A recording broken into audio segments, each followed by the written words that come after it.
It is quite a fruitful line of inquiry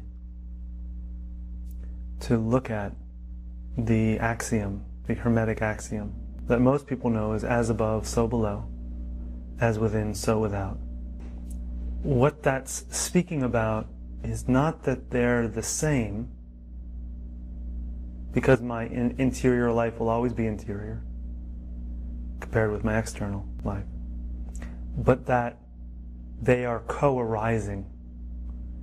The Hermetic axiom is a quantum understanding. I think the more technical term for it is coincident arising.